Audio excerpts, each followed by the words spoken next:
Captain Marcus Chen had seen many strange things during his 15 years of deep space exploration, but nothing quite prepared him for the sight that greeted him on the surface of Kepler 442b. The small research outpost had been silent for 3 weeks, and when the rescue ship finally arrived, they found most of the buildings damaged by what appeared to be massive claw marks. The team spread out across the compound, searching for survivors. Marcus made his way toward the main laboratory building, his boots crunching on the crystalline sand that covered most of this world's surface. The twin suns cast strange shadows, creating an almost ethereal atmosphere that would have been beautiful under different circumstances. It was near the damaged cafeteria that he first heard it. A soft, whimpering sound, like a wounded animal. Marcus drew his sidearm cautiously and followed the noise around the corner of the building. What he found there made him freeze in his tracks. Huddled against the wall was a creature unlike anything he had ever encountered. It looked like a dragon from ancient Earth legends, but smaller. Much smaller. The creature couldn't have been more than 3 feet long, with iridescent scales that shifted from deep purple to silver in the alien sunlight. Its wings were folded tightly against its body, and one of them appeared to be injured. The creature looked up at Marcus with large, intelligent eyes that seemed almost human in their expressiveness. Those eyes held pain, certainly, but also something else. Hope, perhaps, or desperation. Marcus had encountered many alien species during his career, but most had been either completely hostile or utterly indifferent to human presence. This creature seemed different. There was an awareness in its gaze, a recognition that spoke of higher intelligence. The Wyrmling, as Marcus found himself thinking of it, was clearly starving. Its scales had lost their luster in several places, and its movements were weak and unsteady. Ribs showed clearly through its hide, and its breathing was shallow and labored. Marcus slowly holstered his weapon and crouched down, trying to appear as non-threatening as possible. The creature didn't flee, which surprised him. Instead, it tilted its head slightly, studying him with those remarkable eyes. "Hey there, little one," Marcus said softly, his voice barely above a whisper. "You look like you've had a rough time." The Wyrmling's ears perked up at the sound of his voice. It took a tentative step forward, then another. Marcus remained perfectly still, hardly daring to breathe. The creature approached until it was close enough that Marcus could see the intricate patterns in its scales, like living artwork that shifted and changed with each breath. Then, the most extraordinary thing happened. The Wyrmling looked directly into Marcus's eyes and made a soft, questioning sound.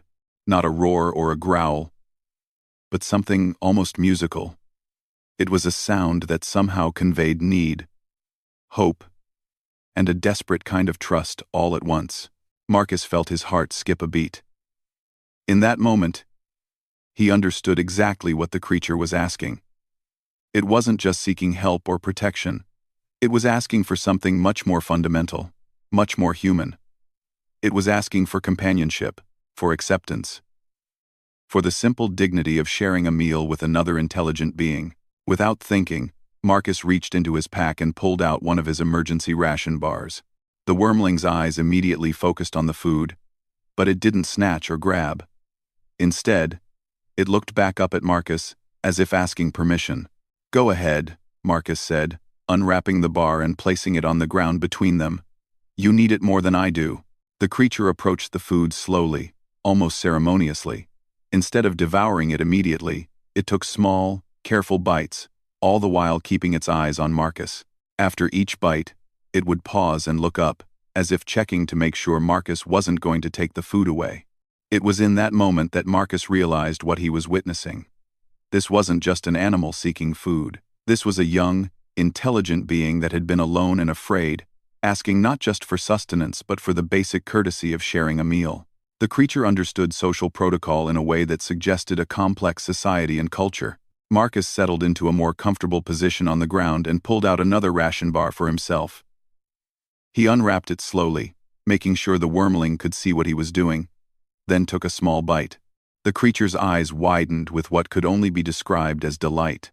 They ate in companionable silence, two beings from completely different worlds sharing a simple meal. The Wyrmling finished its food long before Marcus did, but instead of begging for more, It simply curled up nearby and watched him eat with patient, grateful eyes. "Where did you come from, little one?" Marcus asked softly. "And where is your family?" As if understanding the question, the Wyrmling's expression grew sad. It looked up toward the mountains in the distance and made a low, mournful sound that needed no translation. Its family was gone, somehow. Whether dead or simply lost, Marcus couldn't tell. But the creature was clearly alone in the world. Marcus's communicator crackled to life, making the Wyrmling jump slightly. "Captain Chen, this is Rodriguez. We found evidence of a nest in the caves about 2 kilometers north. Looks like something big was living there. But it's been abandoned for weeks.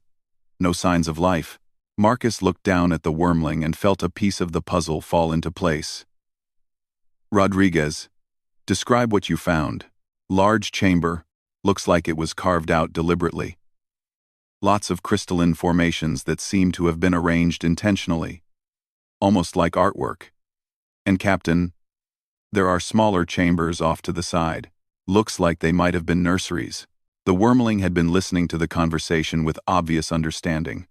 Its eyes grew even sadder, and it made another soft, mournful sound. Marcus felt his throat tighten with unexpected emotion. "Any signs of what happened to the inhabitants?" "Negative, sir. No remains, no signs of violence. It's like they just left or disappeared." Marcus looked down at the small creature beside him and felt a fierce protectiveness surge through him. Whatever had happened to this Wyrmling's family, it was clear that the young one had been left behind, possibly hidden for its own safety. It had somehow survived on its own for weeks, growing weaker and more desperate with each passing day. The Wyrmling seemed to sense Marcus's emotions. It moved closer and, after a moment's hesitation, gently pressed its small head against Marcus's leg. The gesture was unmistakably one of trust and gratitude. Marcus reached out slowly and carefully touched the creature's head. The scales were warm and surprisingly soft, with a texture like fine leather. The Wyrmling didn't pull away. Instead, it leaned into the touch, making a soft sound that was almost like purring. "Sir?" Rodriguez's voice came through the communicator again. "What are your orders?" Marcus looked down at the Wyrmling, who was now looking up at him with complete trust in its large eyes. The creature had asked him a simple question, with that first musical sound. "May I dine with you?" But Marcus realized that the real question being asked was much larger. "Will you accept me? Will you show me kindness? Will you prove that there is still goodness in the universe?" "Rodriguez, have the team continue the search for survivors, but be alert for any signs of indigenous life. I think we may have found our missing colonists' problem, and possibly their solution." The Wyrmling tilted its head at the sound of Marcus's voice, and Marcus could swear he saw hope beginning to kindle in those intelligent eyes. "Understood, sir. What should we do if we find more of these creatures?" Marcus looked down at his unlikely companion, who had now settled comfortably against his leg, as if it belonged there. "We treat them with the same courtesy we'd want to receive if we were lost and alone in their world." "And Rodriguez?" "Yes, sir? Start preparing a secondary shelter. I think we're going to have a guest for a while." The Wyrmling seemed to understand that its fate was being discussed. It looked up at Marcus with such open trust and gratitude that Marcus felt his chest tighten with emotion. In that moment, he made a decision that would change not only his life but the future of human-alien relations throughout the galaxy. He was going to prove that humanity's greatest strength wasn't its technology or its weapons or its expansion across the stars. It was something much simpler and much more powerful. The capacity for compassion, even toward beings that were completely unlike themselves. The next few days passed like a strange and wonderful dream. Marcus had expected resistance from his crew when he announced his intention to care for the Wyrmling, but instead found himself surrounded by unexpected allies. Dr. Sarah Kim, the team's xenobiologist, was fascinated by the creature's obvious intelligence and social awareness. Engineer Pavel Volkov immediately began designing a comfortable habitat within the ship. Even Sergeant Torres, normally skeptical of anything that wasn't human, found himself charmed by the Wyrmling's polite and gentle nature. They named the creature Ember, after the way its scales seemed to glow with inner fire when it was content. The name seemed to please the Wyrmling, who learned to respond to it within hours of first hearing it spoken. Ember proved to be remarkable in ways that none of them had anticipated. The creature was not only intelligent but possessed a natural curiosity that rivaled any human scientist. It would watch Dr. Kim work with intense concentration, occasionally making soft sounds that seemed to indicate understanding or ask questions. When Pavel worked on equipment repairs, Ember would carefully observe the process, its head tilting at different angles as if trying to understand the principles behind the technology. Most remarkably, Ember seemed to understand human emotional states with an accuracy that was almost supernatural. When Marcus felt stressed about the mission reports he had to write, Ember would quietly appear beside him, offering its warm, comforting presence. When Dr. Kim became frustrated with a particularly difficult analysis, Ember would bring her small objects it had found, pretty stones or interesting metal fragments, as if trying to cheer her up. The breakthrough came on the fourth day, when Ember began attempting to mimic human speech. The sounds were different from its natural musical tones, clearly requiring effort and practice. Dr. Kim was the first to recognize what was happening. "Marcus," she called excitedly, "come here. You need to hear this." Marcus found Dr. Kim sitting cross-legged on the floor of the makeshift laboratory, with Ember curled up nearby. The Wyrmling looked up as Marcus approached, its eyes bright with something that looked remarkably like pride. "Watch this," Dr. Kim said. She pointed to herself and said clearly, "Sarah." Ember's head tilted, and after a moment, it made a sound that was definitely an attempt at mimicking her name. "Sarah." Marcus felt his jaw drop. "How long has it been doing this?" "About an hour." It started with simple sounds, but it's learning incredibly fast. Ember seems to understand that these sounds have meaning beyond just communication. It's actually learning language. Marcus knelt down beside Ember, who looked up at him expectantly. "Can you say my name, Ember?" The Wyrmling considered this for a moment, then made a careful attempt. "Marcus." The sound sent shivers down Marcus's spine. This wasn't just mimicry. There was clear intent and understanding behind the attempt. Ember was trying to connect with them on their own terms, using their own methods of communication. Over the following days, Ember's vocabulary expanded with astonishing speed. Simple words came first. Yes, no, hungry, friend. But soon, the Wyrmling was attempting more complex concepts. When it wanted to express gratitude, it would carefully pronounce "thank you" with a formality that was both touching and amusing. The real test came when contact was re-established with Earth Command. Marcus had been dreading the conversation, knowing that his superiors would likely view Ember as either a scientific specimen to be studied or a potential threat to be contained. He had prepared elaborate arguments about the creature's intelligence and peaceful nature, but he need not have worried. The moment Ember appeared on the video transmission and spoke its first tentative hello to the stunned officials on Earth, everything changed. Here was undeniable proof of non-human intelligence that was choosing to learn human ways and seeking peaceful contact. Admiral Zhang, normally a stern and uncompromising woman, actually smiled when Ember carefully pronounced, "Nice to meet you," while performing what looked suspiciously like a bow. "Captain Chen," she said, "I think you've made first contact." But it wasn't just Ember's intelligence that impressed the Earth Command officials. It was the creature's obvious emotional attachment to the human crew and the crew's reciprocal affection for their unlikely teammate. When Dr. Kim became ill with a minor fever, Ember refused to leave her side, even bringing her water in a small container it had fashioned from materials around the ship. When Sergeant Torres injured his hand during a routine maintenance task, Ember immediately began making distressed sounds and tried to help by bringing medical supplies. The Wyrmling had become more than just a rescued creature. It had become family. The most profound moment came when Ember began to share its own story. Using its growing vocabulary, combined with drawings made in the sand and expressive gestures, the Wyrmling told them about its people. They had been a peaceful civilization that lived in the mountain caves, creating beautiful crystal gardens and living in harmony with their environment. They were artists and philosophers, beings who valued beauty and wisdom above material wealth. But something had happened. Through Ember's halting description and emotional responses, the humans pieced together a story of forced evacuation. Another species, aggressive and militaristic, had arrived on the planet and begun claiming territory. Ember's people, being peaceful by nature, had chosen to leave rather than fight. They had loaded their young onto great ships and departed for a new world, but Ember had been sick and hidden in a cave for safety, to be retrieved once the scouting was complete. That retrieval had never come. The implications hit Marcus like a physical blow. Ember had been waiting for its family to return for months, growing weaker and more desperate with each passing day. The creature had been utterly alone, possibly the last of its kind on this world. When Marcus had found it, Ember seemed to sense their understanding and distress. The Wyrmling approached Marcus and carefully placed its small front paws on his hands, looking directly into his eyes. "Family. Gone," it said, in its careful, precise voice. "You? Family?"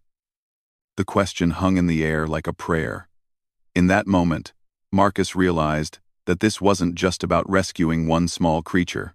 This was about proving that intelligence and compassion could bridge any gap, that the universe didn't have to be a cold and hostile place where the strong preyed upon the weak. "Yes," Marcus said softly, his voice thick with emotion. "We're your family now." Ember made a sound that was pure joy. A musical trill that seemed to resonate with happiness. The Wyrmling pressed closer to Marcus, and for a moment, the vast distances between stars seemed insignificant compared to the connection that had formed between two completely different species. Dr. Kim was recording everything, tears streaming down her face. "Do you realize what this means? Do you realize what this means?" she whispered. "This is going to change everything. Ember isn't just proof that we're not alone in the universe. It's proof that we can be better than alone. We can be family." The word seemed to please Ember, who repeated it carefully. "Fam-I-Lee." But their joy was interrupted by an urgent communication from the orbital monitoring station. Lieutenant Morrison's voice crackled through with barely controlled excitement. "Captain, you need to see this. Long-range sensors are detecting multiple ships entering the system. Large ships, unknown configuration." Marcus felt his blood run cold. "How many ships, Morrison?" "At least 20, sir. And Captain, they're heading directly for our position." Ember had gone very still, its large eyes wide with what looked like fear. The Wyrmling looked up at Marcus and said something in its own language, a rapid series of musical sounds that conveyed urgency and terror. "What is it, Ember?" "Doctor," Kim asked gently. The Wyrmling struggled for the human words. Its distress obvious. "Bad ones." It finally managed. "Bad ones come back." Marcus felt ice form in his stomach. The aggressive species that had driven Ember's people away from their home was returning, and this time, they would find a small human research team and one lone Wyrmling with nowhere to run. "Morrison, get me a tactical analysis of those ships. I want to know their capabilities, their numbers, and how long we have before they reach us." "Already on it, sir. Based on current trajectory and speed, they'll be in orbit within 18 hours. Marcus looked down at Ember, who was trembling slightly but still staying close to his side.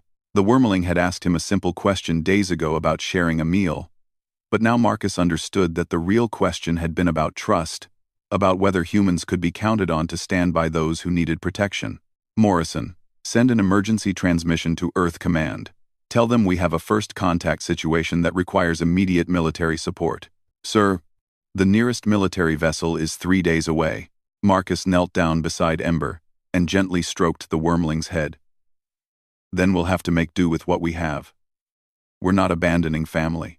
Ember looked up at him with complete trust, and Marcus realized that in the next 18 hours, humanity would have its first real test of character on the galactic stage.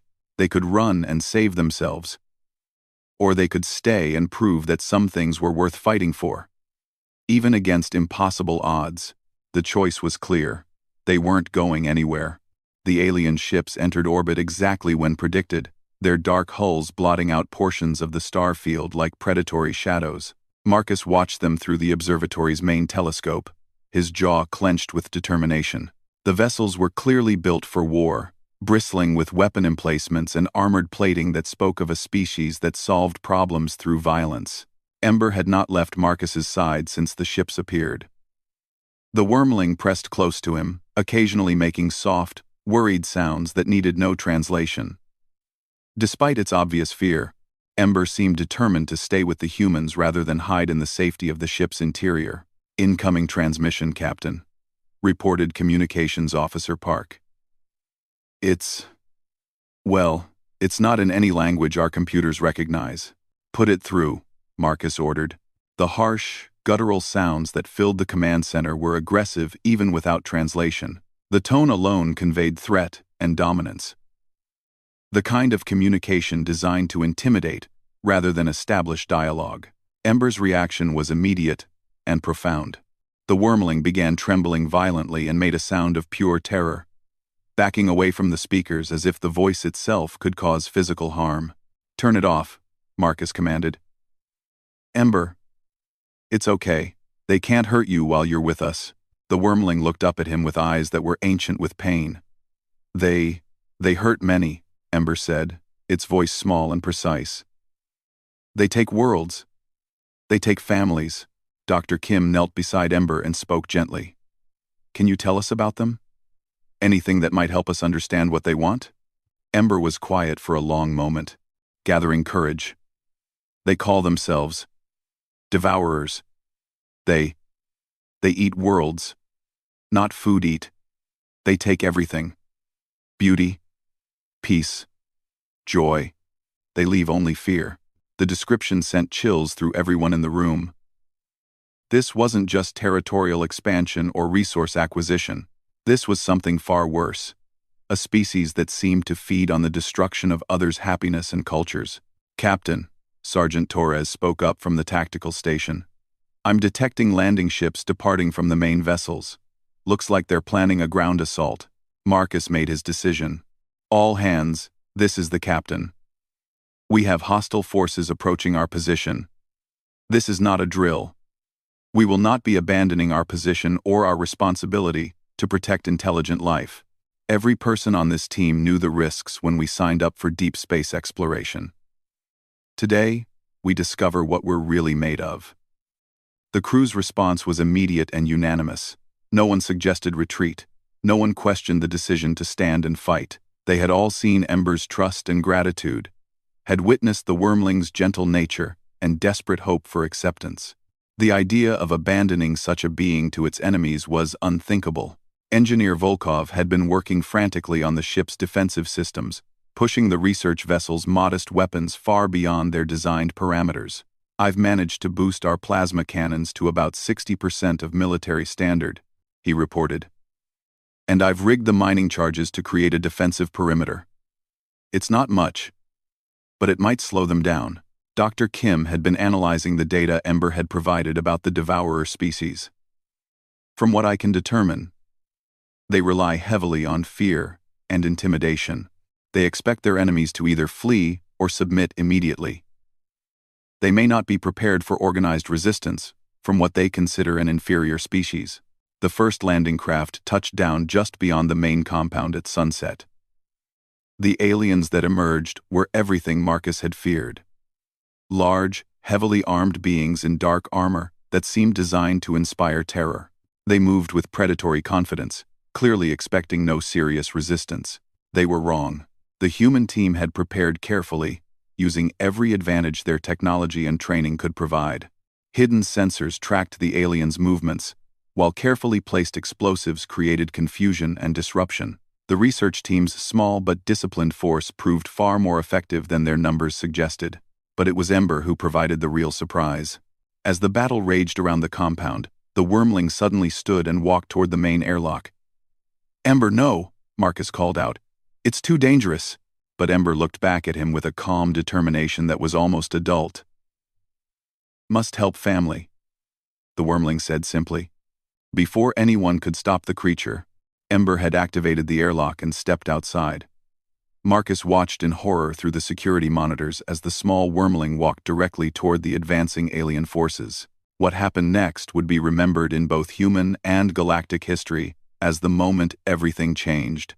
Ember stopped in the open ground between the humans and the Devourers and began to sing. It wasn't the soft musical sounds the humans had grown accustomed to hearing. This was something far more profound.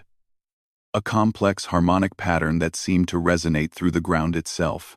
The crystalline formations that covered the planet's surface began to glow in response, creating a network of light that spread outward from Ember's position.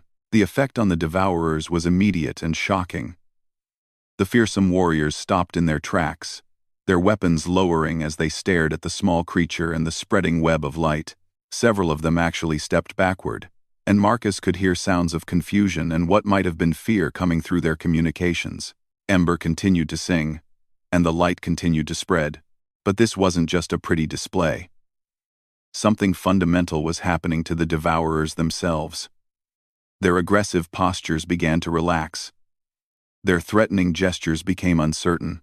It was as if Ember's song was stripping away their capacity for violence and hatred, revealing whatever they had been before becoming Devourers. Dr. Kim was monitoring the phenomenon with every sensor at her disposal. Marcus, this is incredible. The song is generating some kind of psychic field that's affecting their brain chemistry. It's not controlling their minds, it's healing them. The realization hit Marcus like lightning. The Devourers weren't naturally evil.